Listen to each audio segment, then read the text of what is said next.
Hello kids. हम लोग ने उत्पत्ति के आधार पर शब्दों के भेद पढ़ लिए। अब हम लोग आज आगे पढ़ेंगे रचना के आधार पर शब्द के भेद। तुम्हारी किताब में रचना के लिए शब्द लिखा हुआ है व्युत्पत्ति। तो व्युत्पत्ति बोले चाहे रचना बोले, बात एक ही। रचना के आधार पर शब्दों के भेद तीन हैं: रूढ़ शब्द, यौगिक शब्द और योग रूढ़ शब्द। रूढ़ शब्द वे शब्द होते हैं जिनका एक निश्चित अर्थ होता है और इनके खंड नहीं किया जा सकते। जैसे मान लीजिए एक घर शब्द लिखा हमने, तो घर में घा को अलग और रा को अलग नहीं कर सकते। अगर अलग कर दिया तो इनका अर्थ नहीं निकलेगा। और घा और रा, घर से मतलब इन दोनों को मिला देंगे और घर आएगा तो इसका निश्चित अर्थ है। ये हाउस के लिए ही लिखा हुआ है। ऐसे ही मान लीजिए हमने पानी लिखा, तो पानी में पा और नी को अलग कर देंगे तो कोई अर्थ नहीं है, और पानी का ही अर्थ वाटर है। तो रूढ़ शब्द मतलब, रूढ़ का मतलब प्रसिद्ध होना भी होता है। यानी घर घर के ही लिए ही प्रसिद्ध है, पानी पानी के लिए ही प्रसिद्ध है। पानी से मतलब वाटर ही है और घर से मतलब घर ही है। ये आपको, आप कहेंगे घर का मतलब तो घर ही होगा, लेकिन अभी आगे जब दो भेद और पढ़ेंगे तब आपको सारी बात क्लियर हो जाएगी। फिर सेकंड इसमें आता है यौगिक शब्द। यौगिक शब्द योग से बना। योग मीन्स जोड़ना। दो शब्दों से या दो से ज्यादा शब्दों से जुड़ सकता है। जैसे एक शब्द विद्यालय, ये विद्या और आलय दो शब्दों से जुड़ के बना है। विद्या का भी अर्थ है और आलय का भी अर्थ है, और इन दोनों को मिला के जो विद्यालय शब्द बना, इसका मतलब स्कूल ही है और कुछ नहीं है। ऐसे ही हमने स्व प्लस राज्य लिखा, यह उपसर्ग है। तो यौगिक शब्द उपसर्ग और मूल शब्द से मिलके भी बनते हैं और मूल शब्द और प्रत्यय से मिलकर भी बनते हैं। जैसे ये उपसर्ग स्व प्लस राज्य, तो स्वराज्य एक शब्द बना, ये यौगिक शब्द है। ऐसे ही प्रत्यय से जुड़ के बनता है। जैसे पशु में त्व प्रत्यय जोड़ा तो पशुत्व बना, तो ये भी यौगिक शब्द है। यौगिक शब्द में शब्दों का सामान्य अर्थ ही आता है, यानी विद्या प्लस आलय, विद्या का घर यानी विद्यालय। स्व प्लस राज, अपना राज्य मतलब अपना राज्य, और पशुत्व पशु जैसी भावना। अब योग रूढ़ में ध्यान से देखिएगा, इसमें भी योग होते, दो शब्द जुड़ते। योग जोड़ना लिखा हमने, यानी दो शब्द जुड़ते हैं, तो इसमें भी जुड़ रहे हैं शब्द।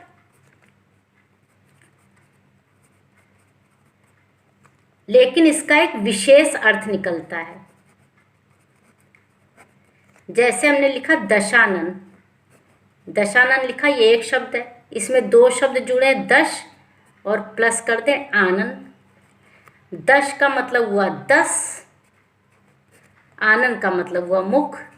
तो यहाँ पे दशानंद का सिंपल सा अगर अर्थ देखें तो इसका अर्थ निकलता 10 मुख, यानी 10 मुख ही। तो अगर खाली 10 मुख अर्थ हम समझते हैं तो ये यौगिक शब्द में आएगा, लेकिन यहाँ पे दशानंद का अर्थ निकलता है रावण से, तो ये स्पेशल अर्थ निकल रहा है, विशेष अर्थ निकला है ये।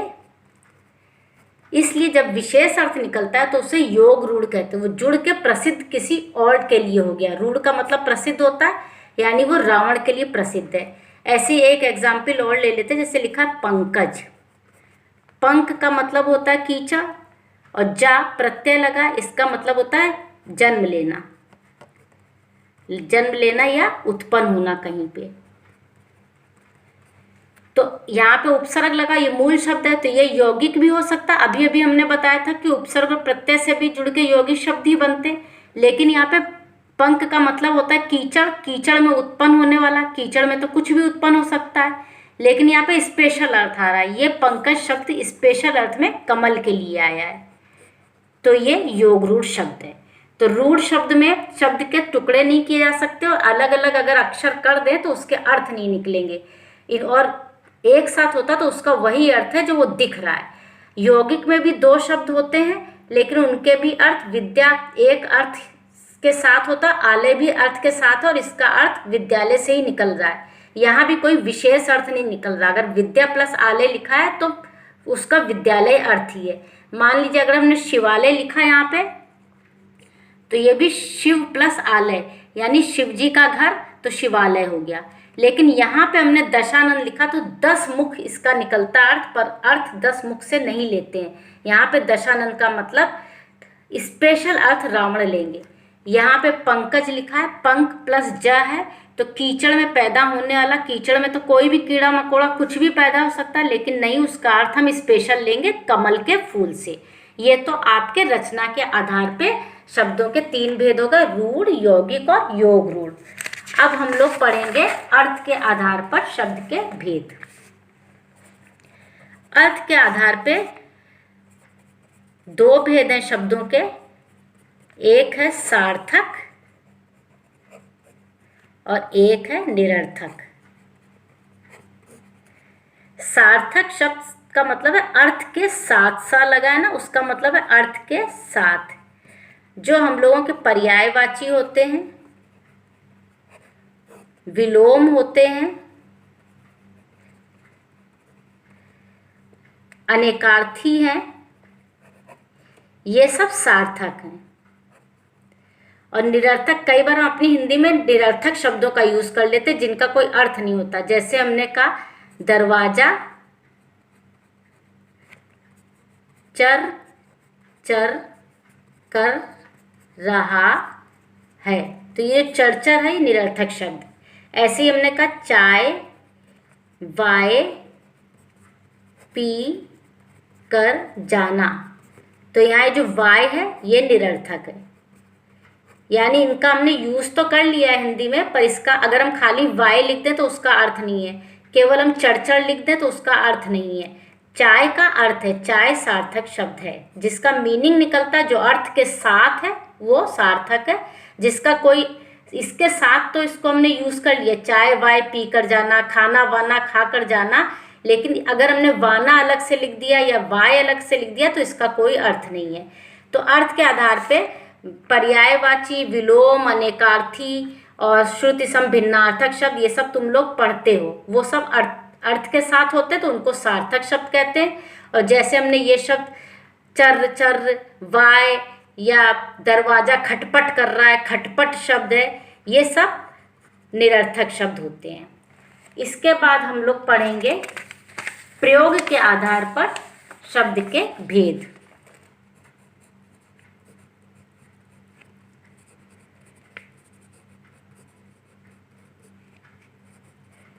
प्रयोग के आधार पर शब्द के भेद हैं विकारी और अविकारी। देखो, विकारी का मतलब होता है विकार आ जाना, विकार आ जाना अर्थात परिवर्तन आ जाना।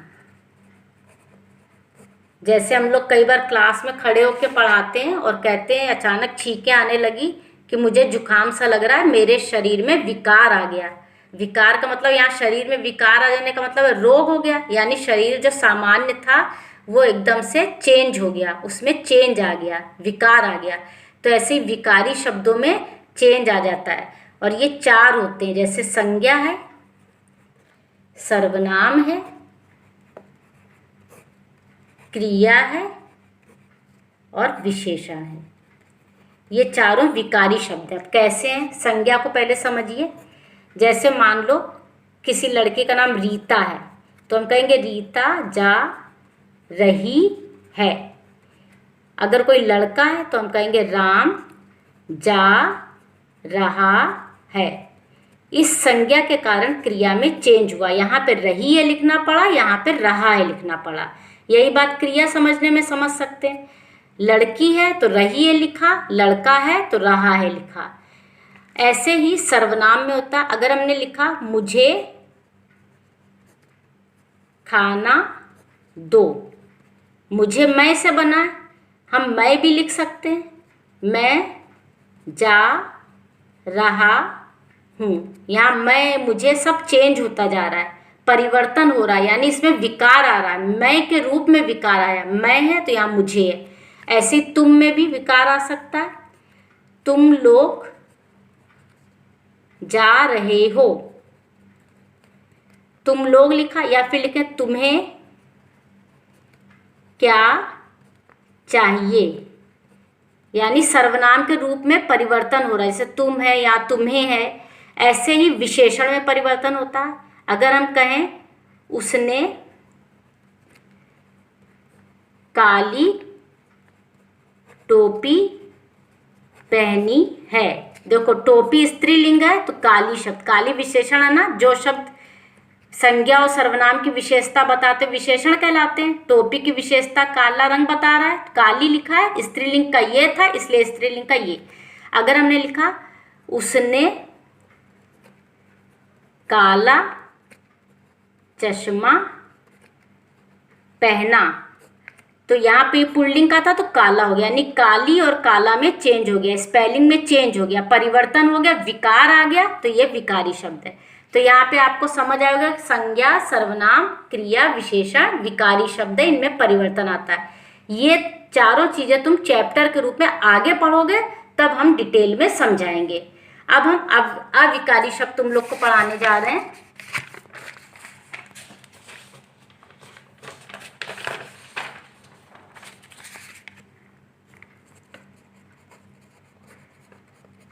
अविकारी शब्दों में परिवर्तन नहीं होता है, कोई चेंज नहीं होता है।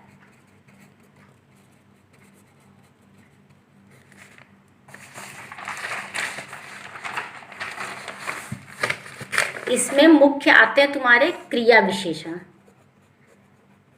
जो शब्द क्रिया की विशेषता बताते हैं उन्हें क्रिया विशेषण कहते हैं। पहले क्रिया विशेषण समझ लें, जैसे वह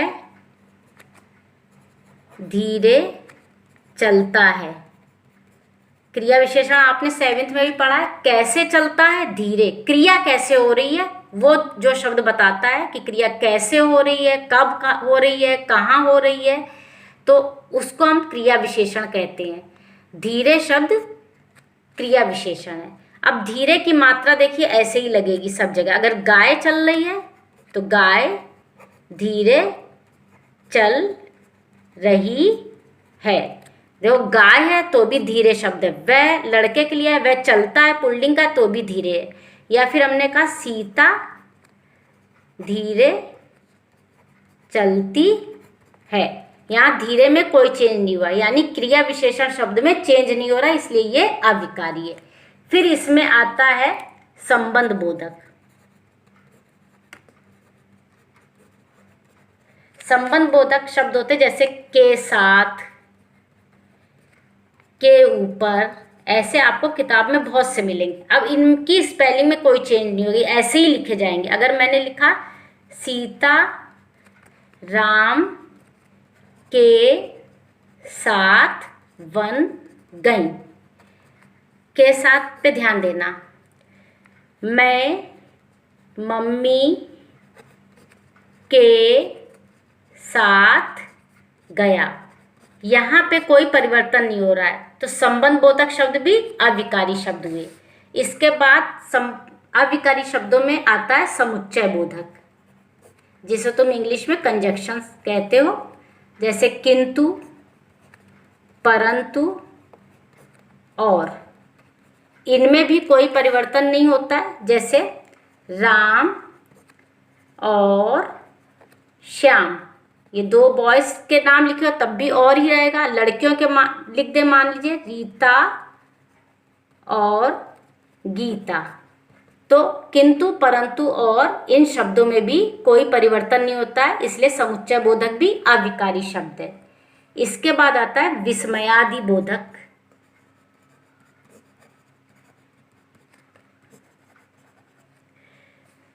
विस्मयादि बोधक जिसे तुम इंग्लिश में एक्सक्लेमेटरी बोलते हो।